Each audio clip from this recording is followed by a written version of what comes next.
Hello everyone, मेरा नाम है सौरभ कुमार और आप लोग देख रहे हो कॉमर्स नॉलेज अब। तो सेटअप हमारा थोड़ा चेंज हो गया है और थैंक यू फॉर 100 सब्सक्राइबर्स। तो आगे हम लोग बढ़ते हैं एनबीएफसी के साथ।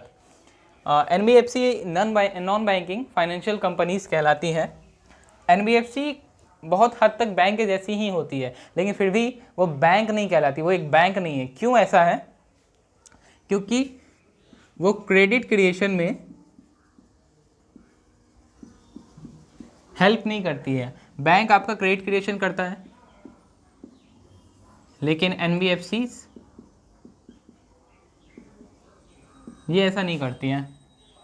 और एक बात, बैंक खुद पैसा जो जनरेट करती है उस पर ये लोन प्रोवाइड करती है।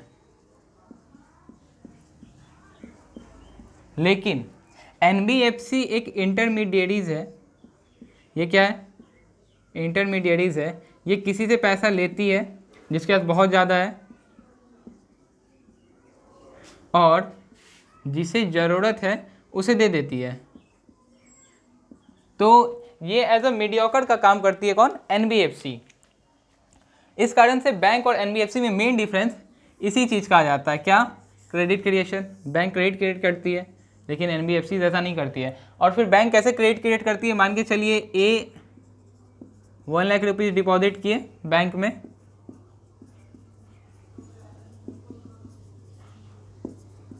और इसे इंटरेस्ट कितना मिलेगा? आरओआई ले लेते हैं हम लोग 2%। तो आपको कितना हो गया?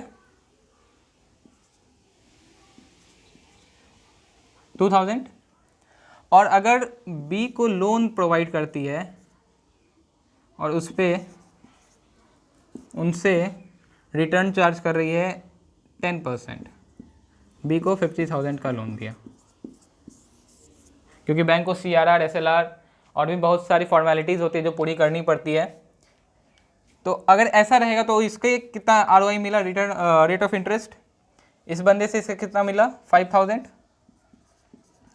तो 5,000 बैंक के पास आया, उसमें से बैंक ने कितना दिया? 2,000। तो कितना रुपए बैंक ने क्रिएट किया? 3,000। लेकिन ये एनबीएफसी कर सकती है? तो नहीं, एनबीएफसी ऐसा नहीं कर सकती है। तो यही चीज़ एनबीएफसी और बैंक को एक दूसरे से अलग करती है। अब हम लोग बात करते हैं कि एनबीएफसी में टाइप कितनी है। तो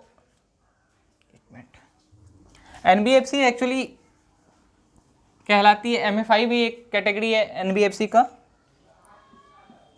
एमएफआई क्या होता है? Micro financial institutions. एमएफआई एक कैटेगरी है आपको एनबीएफसी का। दूसरा आपको क्या है? Factoring NBFCs. अब ये कॉन्सेप्ट बहुत ही इंपॉर्टेंट है, फैक्टरिंग एनबीएफसीज। ऐसा क्या है इस कॉन्सेप्ट में? तो हम लोग डील करते हैं। जो आपकी कॉमर्शियल बैंक होती है, एससीबी शेड्यूल्ड कॉमर्शियल बैंक्स, ये मिडिल एमएसएमईज को लोन ज़्यादातर प्रोवाइड नहीं करती है, क्योंकि उनका क्रेडिट वर्दीनेस अच्छा नहीं होता है। छोटे छोटे जो कंपनीज होती है उनका क्रेडिट वर्दीनेस उतना अच्छा नहीं होता है। दूसरा, उनके पास वो फाइनेंशियली इतने स्ट्रांग नहीं होते हैं, फाइनेंशियली लोग इतने स्ट्रांग नहीं होते हैं। और क्या रीज़न हो सकता है? और यही दो रखते हैं। अगर वो फाइनेंशियली स्ट्रांग नहीं है, उनका क्रेडिट वर्दीनेस उतना अच्छा नहीं है, तो और एक इम्पॉर्टेंट है कि cost and documentation. Paper work अगर आप बैंक से लोन लेते हो तो वो बहुत ज़्यादा रहता है। तो एमएसएमई जो होती है कंपनियां, छोटी छोटी कंपनियां, ये से पूरा नहीं कर पाती है। तो ये जो पूरा नहीं कर पाती, तो अब एमएसएमई क्या करें? ये छोटी छोटी कंपनियां, इन्हें क्या मिलेगा? अब अगर इन्हें एक्सपेंड करना है, अगर इन्हें भी बिग कंपनीज में आनी है, इन्हें भी अगर शेड्यूल कमर्शियल बैंक से पैसा लेना है, तो फिर आगे जा कर के और प्रॉफिट कमाना है, अपना नाम करना है, और उन्हें पैसे की ज़रूरत है, तो वो क्या करें? तो उस चीज़ में फैक्टरिंग एनबीएफसीज ने बहुत ही अच्छा काम किया है। फैक्टरिंग एनबीएफसी क्या करता है? एक मिडिल मैन का काम करता है यहाँ पे। कैसे ये वर्क करता है, एक मिनट, ये हम लोग देखते हैं, इसे हटा देते हैं। तो फैक्टरिंग एनबीएफसी में कॉन्सेप्ट है कि जिससे भी ये एमएसएमईज वर्क कर रही है जिनके साथ, अगर वो कंपनी क्रेडिट वर्दी है, उनका सब कुछ अच्छा है, तो फिर उनके बिहाफ में ये पेमेंट कर देंगी और उनसे बाद में उतना पैसा ले लिया जाएगा। बताते हैं कैसे होता है, एक मिनट।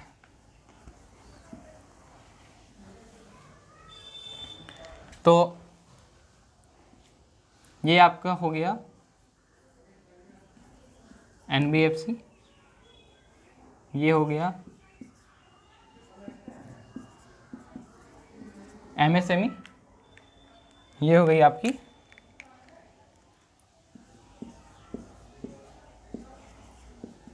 कोई भी बिग कंपनी।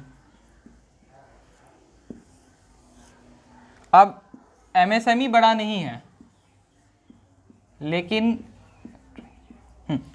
एमएसएमई बड़ा नहीं है, लेकिन ये कंपनी जो बिग कंपनी है, जैसे टाटा हो गया, रिलायंस हो गया, ये तो बिग कंपनीज है। एनबीएफसी ये बात जानता है कि अगर कोई पेमेंट करे कि नहीं करे, ये डिफ़ॉल्ट कर देगा, लेकिन ये तो पेमेंट करेगा ही ना। इसे ये कुछ ना कुछ इसे बेचा होगा। कोई भी एमएसएमई मान के चलते हैं कि ये टाटा को स्पेयर पार्ट्स बेचता है, ये स्पेयर पार्ट्स बेचता है टाटा को, और ये 5 लाख का बेचा, ठीक है। तो अब ये जो स्पेयर पार्ट टाटा को बेचा है, तो ये बात ये जानता है एनबीएफसी कैसे, तो इनवॉइस से। इनवॉइस किससे मिला, एनबीएफसी को, कि ये बात ये जानता है कि टाटा इसका पेमेंट में डिफ़ॉल्ट नहीं करेगा, मतलब टाटा इसे पेमेंट करेगा। तो टाटा जो इसे पेमेंट करेगा इस एमएसएमई को, तो अगर उतना का लोन है तो एनबीएफसी क्या करेगी, अपने बिहाफ पे एमएसएमई को उतना लोन दे देगी, और इससे टाटा से वो क्या करेगी, इनवॉइस ले लेगी, और जो पेमेंट करेगा टाटा डायरेक्ट एनबीएफसी को कर देगा।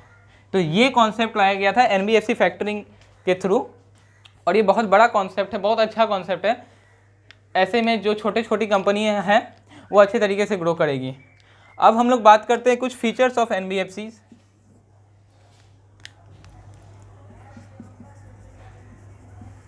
फीचर्स ऑफ एनबीएफसीज, तो क्या क्या इसका फीचर होगा। पहला तो ये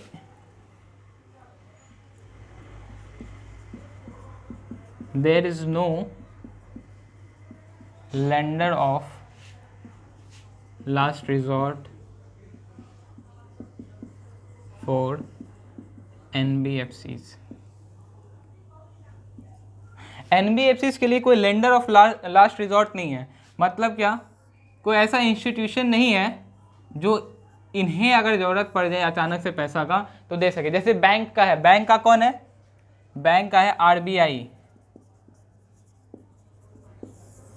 बैंक का आरबीआई, अगर उसे कोई पैसा देने वाला नहीं होगा, उसे पैसे की तुरंत जरूरत पड़ जाएगी, तो आरबीआई एक ऐसा जगह है जहां से उन्हें पैसा मिल सकता है। मतलब कोई है इनके पीछे, किसके पीछे, बैंक के पीछे। लेकिन एनबीएफसी में ऐसा कुछ नहीं है। ये पहला पॉइंट हो गया एनबीएफसी का। दूसरा आप क्या दे दोगे, credit creation capacity. No credit creation capacity, credit create करने का कोई कैपेसिटी एनबीएफसी के पास नहीं है। एनबीएफसी ऐसा कुछ नहीं कर सकती है जिससे इकोनॉमी में पैसा बढ़े। ये क्या करती है, ट्रांसफर लेती है और दूसरे को देती है। ये काम किसका होता है, एनबीएफसी का। चौथा पॉइंट क्या हो जाएगा आपका, क्या क्या हो गया, हमने डील कर लिया। कोई आपको लेंडर ऑफ लास्ट रिसोर्ट नहीं, क्रेडिट क्रिएशन, और एक है transparency, lack of transparency. Transparency नहीं है। आखिर ये एनबीएफसी जो पैसा लाई किसी को देने के लिए, वो पैसा ये कहाँ से लाई, इस बात का पता किसी को नहीं है कि वो कहाँ से लाई। तो ट्रांसपेरेंसी नहीं है, कोई लेंडर ऑफ लास्ट रिसोर्ट इसके पीछे नहीं है, और कोई क्रेडिट क्रिएशन कैपेसिटी एनबीएफसी का नहीं होता है। तो ये हम लोग बेसिक समझे एनबीएफसी के बारे में। अब आगे हम लोग बढ़ते हैं, कुछ 2-3 पॉइंट्स और एनबीएफसी के बारे में जानने के लिए। इसे मैं मिटा देता हूँ। वो है आपका positive and negatives of NBFC. तो आपको पॉजिटिव्स तो समझ में आ ही गया होगा कि क्या पॉजिटिव्स है, नेगेटिव्स भी इसका दिख रहा है। हम लोग इसे अच्छे से थोड़ा बस डील कर लेते हैं।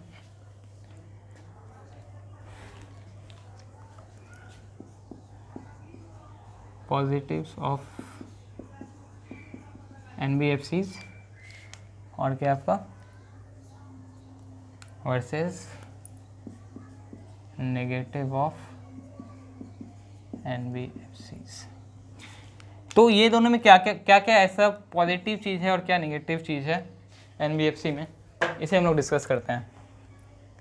पहला, डॉक्यूमेंटेशन कम है, लेस डॉक्यूमेंटेशन। दूसरा पॉइंट क्या है,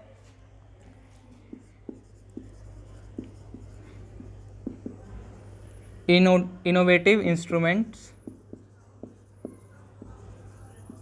क्रिएशन।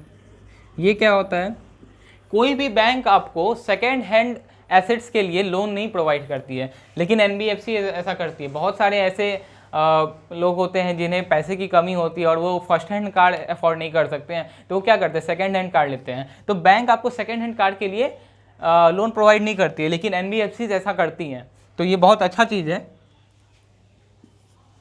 थर्ड पॉइंट NBFC का क्या हो जाएगा, ROI is comparatively less than किससे, informal organisation such as money lenders. Money lenders में ROI आपका 40% तो मिनिमम समझिए, 40% से कम में वो लोग नहीं देते हैं, और 100% भी चला जाता है, दिन का 100% पे काम हो जाता है, तो मनी लेंडर्स ऐसा होता है। चौथा, डॉक्यूमेंटेशन इज लेस,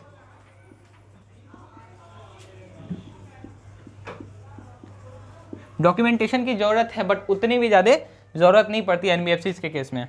नेगेटिव क्या NBFC में,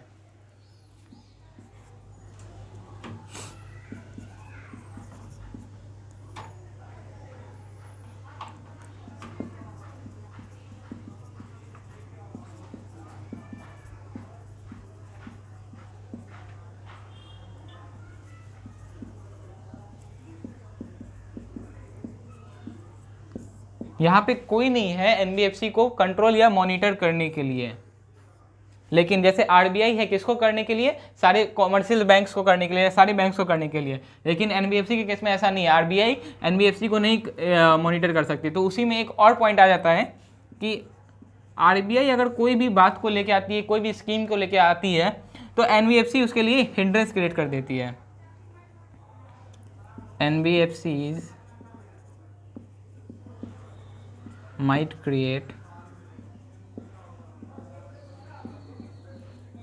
hindrances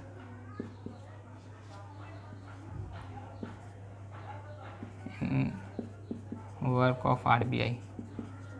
अब आखिर ऐसा कैसे कर सकता है NBFC, तो इसे डिस्कस करते हैं। मान के चलिए इकोनॉमी में मनी सप्लाई को बढ़ाना है, मनी सप्लाई को क्या करना है, बढ़ाना है, तो RBI क्या करेगा, रेपो रेट को घटा देगा। तो बैंक जिस रेट पे लोन देती है वो क्या होता है, bank rate. Bank rate equal to क्या होता है, base rate plus repo rate, या फिर जो भी रिक्वायर्ड रेट है, इसे भी हम लोग डिस्कस करेंगे बेस रेट क्या होता है। तो इस रेट पे बैंक लोन देती है। अगर कॉमर्शियल बैंक्स क्या करेगी, रेपो रेट जब कम होगा, जैसे मान के चलते हैं कि रेपो रेट आपका 10% था, उसे 5% कर दिए, RBI ने करवा दिया 5%, तो मनी सप्लाई बढ़ाने के लिए। तो ये क्या होगा, बैंक रेट कम हो जाएगा। लेकिन NBFC के केस में ऐसा हो सकता है कि NBFC अपना रेट कम ना करें, क्योंकि NBFC को तो कोई ऐसा लोन RBI नहीं दे रहा है, कोई ऐसा इंटरेस्ट तो चार्ज नहीं कर रहा है, तो इस चीज़ में NBFC क्या करती है, एक हिंड्रेंस क्रिएट कर देती है, किसके लिए, RBI के लिए। थर्ड और एक इम्पॉर्टेंट पॉइंट है NBFC के बारे में, जो है harmonisation of NBFC। Harmonisation of NBFC क्या होता है, बेसिकली 3 टाइप के NBFCs को मर्ज कर दिया गया और उस प्रोसेस को क्या कहा गया, हार्मोनाइजेशन ऑफ NBFCs। तो 3 ऐसे क्या क्या NBFCs की टाइप है, तो NBFC करती क्या क्या है, सबसे पहला सवाल उठता है। तो आपको लोन प्रोवाइड करती है, इन्वेस्ट करती है, और यही सबको मिला करके बना दिया गया था।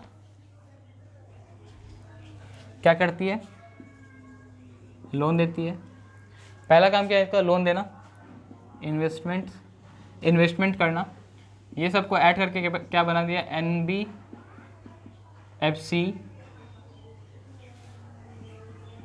ICC। I stand for investment,